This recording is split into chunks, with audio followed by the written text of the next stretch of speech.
And this is the circuit we were talking about, 2.7 kilometres, 10 turns, 6 of them in first or second gear. It's very demanding. It's a technical circuit. The teams have taken to it very well. Remember, they've never seen it before. So this is all new for all the teams, as is our pace car for this season, the Wiesmann GT, leading them away around their formation lap, now pulling off into pit lane, leaving the two Matek Fords on the front row of the grid. Lunardi, the poleman on the right of your picture, nearest the camera now, is in control of the start. He looks up above the track to the bridge. The lights there are red. That holds them back at 60, 70 kilometres an hour until the lights go green when the chief starter says that the first race here at Adria this weekend is go, and they are 4 wide coming towards us into turn 1 at 200 kilometres an hour. Lunardi's got away with it, but next to him, Walter Sellers has been monstered by Christopher Nygaard in the Fisher Racing Ford GT, but it's still Ford GT, Ford GT, Ford GT. We had a little ride there with Manuel Rodriguez, qualified 17th and right in the thick of it. But look, the other Hexis Aston Martin is right up there as well in 4th place, and Ferrari looking stronger than ever. Morgan there as well. Corvette we saw a lot of at Silverstone. 7 there. Going through your picture is the Kessel Racing Ferrari of Claudio Ricci. And that's somebody's tyre. Who does that belong to? That's going to be a hot one. And it's the other Fisher Racing Ford GT. Frank Kraling pits in with a left rear puncture as the race continues. Lunardi's made his escape. Nygaard, I think, is holding up Walter Sellers. And it looks here as though the number 3 Aston Martin we're looking at here, which is started by Thomas Ackery, is holding up the Ferrari. He's been passed by the Ferrari just like that. Gattuso straight through, and the Morgan behind wants to have a bit of that as well. Eric de Donker, one of the GT drivers, his car in the lead of this at the moment. That was 2nd place, that's 3rd, that's 4th, that's 5th.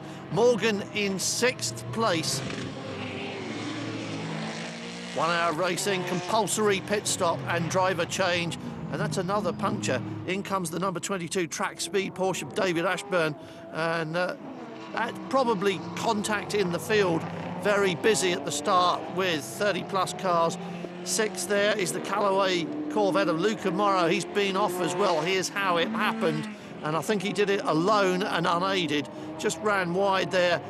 Got it back together and then lost the back end. Almost collected the Audi going through and then carries on, both of them getting away with it. Salles well ahead of Nygaard now. Ackery through on the inside, and Gattuso's going as well. Angelbert's going as well.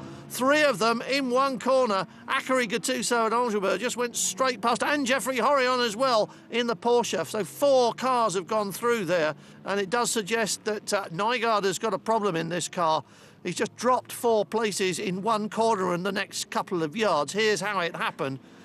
He's looking good there. The Aston Martin right up behind him. He runs deep into the corner, leaves the inside open, and through go 4 cars just like that. Bang, bang, bang, bang, bang. So his day has turned from great to not so good after all. Gattuso still in this battle with Angelbert, is on the inside. He's up the curb. Gattuso goes wide. Angelbert on the inside. Orion's having it as well. Through goes the Porsche. Morgan and Porsche have just duffed up Stefano Gattuso. So it's all change, and they're moving forwards. But the Ford GT pair from Matek are clear at the front. Have a look at this. Through goes the Morgan on the inside, almost on the grass there, and the Porsche of Jeffrey Orion sees the opportunity as the Ferrari stays wide. And here's what's going on. Look, that wheel looks as if it's had a bang and it's not coming off. Number 12 is in 5th place there, Orion, and that's a Corvette after a spin, and it looks as though it's got some damage there. Luca Piri looks as if he's out of it in that car. This battle, this little train, still together though. A little bit of chat on the pit wall about the possible outcomes here. Ackery couldn't pass, and now he's being passed. Ackery couldn't get on terms with the car in front of him, and he left the door open just momentarily for Dimitri Engelbert, who went straight through with no hesitation. Well, Thomas Ackery, one of the quicker drivers in this series and in contention for the title this year. A moment of inattention. Here, look at it. He was concentrating on the car in front. Dimitri Engelbert behind him thought, oh ho, that's big enough for a Morgan. And through he went, forcing Ackery to stay wide, leaving the door open for Geoffrey Orion, who didn't get through. But Orion's trying now. Thomas Ackery is in there cursing himself for letting the Morgan through. And while he's thinking about that, he's let a Porsche through as well. So we've seen a lot of that on this circuit. One tiny little error forces you wide, and it takes so long to get back up to speed, and then you've lost the position completely. Second place for the blue Ford coming towards us. The race leader has long gone. Dino Lunardi, who we saw. Oh, now Engelbert does the same thing. He runs wide, loses the back end. Through goes Orion, back goes Ackery. That's how easy it is. Just got on the dirty stuff on the outside of the corner, gathered it all up, got ambitious, got back on the throttle, and bing, round it went. And Lloyd Lamarca hands over the 27 Audi to Jean-Denis Delatraz, almost hit by an Aston Martin in pit lane. They shouldn't have let that go then. That was so close. Lunardi still leads it. Zumeli hands over the Brixia Aston Martin to Alex Frasinetti. Ackery handing over that Aston Martin to Julian Rodriguez, the younger one of the pair. Manuel Rodriguez is in the number 4 car. Engelbert hands over to Johan Boris Shire, and there is all kinds of stuff going on track. Safety cars out. That was Phil Quaife and Dimitris de Verikos, I think. And in comes the race leader. Lunardi has a free pit stop under yellows, hands over to De Donker, and away we go again. And about 10 seconds behind the safety car, his margin now. That Lamborghini's not in second place, that's just where it happened to be on the racetrack.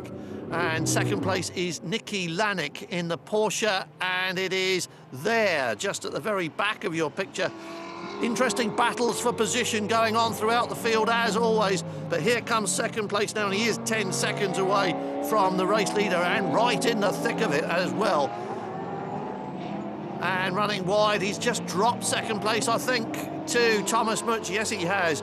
Much has taken over the number 1 Ford GT, and now he's fighting back Nicky Lanik, but Thomas Much having none of it. Stitches up the Aston Martin through on the inside, staying wide. Not a battle for position there.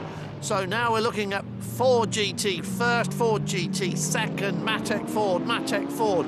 It is De Donker, the reigning... Oh, look at that, they're all over the place. That Ferrari's right up in the air. That's the number 7 car. Let's have a look at that again. And it was the Corvette in the background, whacked the Ferrari, and it rode right up on top of the Morgan. And a stop-go penalty for being 1 second faster on the pit stop than the allotted 65 seconds for Thomas Much, and he's still out there in the thick of it. Oh, Makovici outbrakes himself, and that's going to give Thomas Much back second place. Much has done a stop-go penalty, come back out more or less in second place, and has now grabbed it. And that is the domination of these cars. This is the leader, though. This is Eric De Donker, the GT4 champion.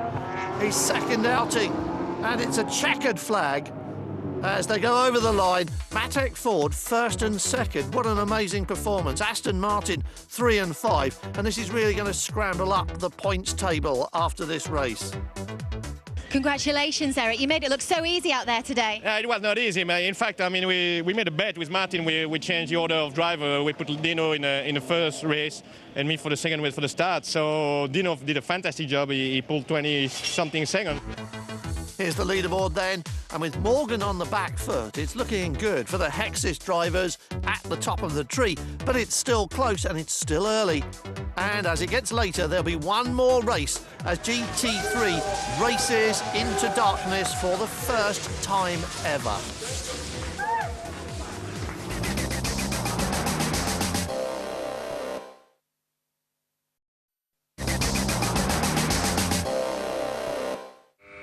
We've never been to Adria before with the GT3s, and we've never done this before either, and that's race in the dark. It's 10:30 at night. The air temperature's still 22 degrees, track temperature 33. The forecast says it will be dry and dark, and at least they can't get that bit wrong. It's the same format as daylight, 1 hour, compulsory pit stop and driver change, lasting not less than 65 seconds or you get penalised. We've got Morgan back on pole, Maxime Martin 2/10 clear of Thomas Much. And although only a few hours have elapsed since the last race, almost all the cars that started race 1 have been repaired in those few hours and will start race 2, even the ones that took a big bang. So we have once again got a fairly serious grid full of cars all piling into turn 1 in the darkness. That little Morgan looks very vulnerable out there. It's got a big Butch Ford GT alongside, driven as you saw by Thomas Much. Formation lap, give them a chance to get used to conditions in the darkness. But what a lot of cars we've got. Green car flag waving as the pace car pulls off. The Wiesmann GT into pit lane. The Morgan on the right of your picture is the man in control of the start now, and he's got to keep a steady speed as he brings the pack round onto the start-finish straight, looking up above the track at the red lights. They'll go green if the chief starter is happy that everything is in order. It's looking good, and they're looking terribly well behaved, and there's the green light, and away we go. We're on board in the cockpit of the number 4 car with Fred McAvici barrelling down the outside, and he's made up a couple of places, and indeed that Morgan's been monstered. Ferrari going wide, and it's the Thomas Much Ford in the lead. The Matic Ford of Thomas Much, number 1, has grabbed the lead. I think that's McAvici in second place, and then the Morgan just losing another place there.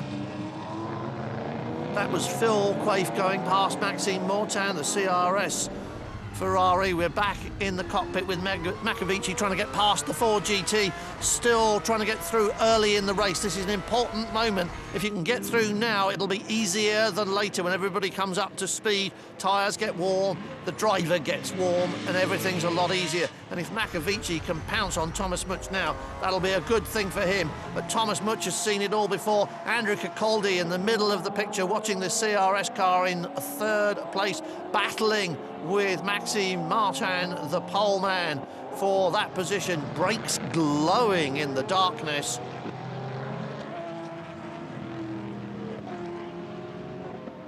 Being challenged by Maxime Martin. What have we got going on here? That's Sasha Burt in the Viper with Claudio Ricci behind him in the very nimble Ferrari. The Viper can run away on the straights, but there aren't too many of them and they're not too long. And the Ferrari, light and easy to stop, turn and accelerate, might have a little bit of an advantage around Adria's 10 corners. And remember, 6 of them are first or second gear. And that's the pass. Quaife ran wide there, and through went Maxime Martin. The poleman gets back 1 place, so he's up to third again. But in front of him are the Aston Martin of McAvici, and ahead of that, the Ford GT of Thomas Much. And already the Ferrari dropping back. Morgan pit wall, nail-biting time, and pits for Phil Quaife. That's the battery that they're fiddling with that isn't charging. That's what's happening to Phil Quaife. Oh, and that's what's happened to the number 29, the Fisher Ford GT. Oh, and that's where it happened. A touch with the Audi has flipped the bonnet on the Audi, sent the Ford into the gravel trap. Frank Kraling doesn't look as if he'll be back anytime soon, but it does look as if the Audi will be back. Christopher Haas, here's the race leader. No problems here for Thomas Much. Class act in this car, as we saw last year. Maxime Martin hands over to Gail Lesoudier at the pit stops. It's got to last 65 seconds or you pay a penalty. We've seen that happen. It happened to this car in the first race. Much out, and the Brazilian Walter Salles getting in as Fred McAvici hands over the number 4 to Rodriguez. McAvici, the quicker driver by quite a measurable amount. Manuel Rodriguez isn't slow, and that is Frank Kraling's GT, and that's what happens when you get booted by an Audi. And what's going on here? That's the Callaway of Luca Morro trying to get it back, pointing in the right direction and having a bit of a nightmare doing that. this way round, Luca, is away you go. And that is Pietro Zumel in the number 10. And that looks like that's parked there forever. And Bonifacio gets tapped by Christopher Haas. That's the second time that Haas has hit something up the back. Last time it took the bonnet off, this time the gaffer tape seems to be holding it on slightly better than the clips. He seems to be undamaged by that. As you're looking at the back end of him now on the front straight in the middle of that little group. Oh, and the bonnet's come off, flies up in the air. The bonnet is flying upwards and lands right in the middle of the track at the entrance to turn 1. Right where you're doing 200 kilometres an hour. Watch it go. Here's a replay. Just breaks free and blows away. Good news for Haas. He can recover to pit lane. But for everybody else on this racetrack, this is going to be a bit of a problem. There is a huge piece of plastic lying in the middle of the track. Somebody's got to hit it. They have hit it, and it's a Ford GT. It is the number 2, and the radiator's gone. That's water gushing out. Watch again. Yes, it's trailing steam and water from the front end, and that is not going to please anybody behind, because slick tyres and water don't mix. De Donker on the pit wall, and look, the water has already claimed 1 victim, 2 victims. There are cars all over the place now, and that's the race leader. That would have been the race leader, and he spun off on the water, dropped by the other car. So through no fault of their own, Matek have lost both their cars from first and second place. The safety car has been deployed to recover the cars and the bits of bodywork. And as you can see from the fact that the rooftop light is green, it's just changed to flashing amber. He was waving past the cars until he got to the race leader, but I don't think he's found him, and I think that's because nobody's quite sure who the race leader is. I think it is going to be, and the safety car's in, it's going to be the number 4 Aston Martin of Manuel Rodriguez. Fast, but not as fast as Fred Makovici, but has now picked up the lead. He's in the middle of this pack, and we are riding with the race leader.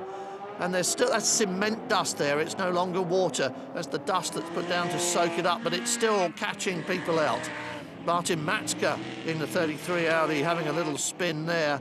And a little grassy moment for Rodriguez, being passed but not for position. He's in the middle of the pack. It's the Morgan behind him that could take the lead here. It's the Morgan in second place by what, a second or 2, but there's cars in between and there's not that far to go to the flag. Can that Morgan make it? I don't think so. Rodriguez has got an Audi safety cushion behind him. Gaël Lesoudier is doing his best to get past the Audi, but it doesn't matter. There's the checkered flag. And there is celebration on the wall for, well, the Hexis will be pleased, Morgan will be pleased, Matek Ford, of course, won't be. Lots of confusion in the dark. No, Matek will be fuming at the way they lost a 1-2. Hexis, as we say, very much in celebration mode for this win. Difficulties out there on track. It was a great performance by you. Yeah, it's really well because this track is not the best for us, and the team do an unbelievable job, and it's really perfect. We take 60 points. It's incredible for us. The leaderboard is still all about Hexis and Auto GT Racing. The Aston Martin drivers and the Morgan crews filling this first page, and the podium as well, with Gattuso and Palmer getting Ferrari's first podium of the year here in Italy.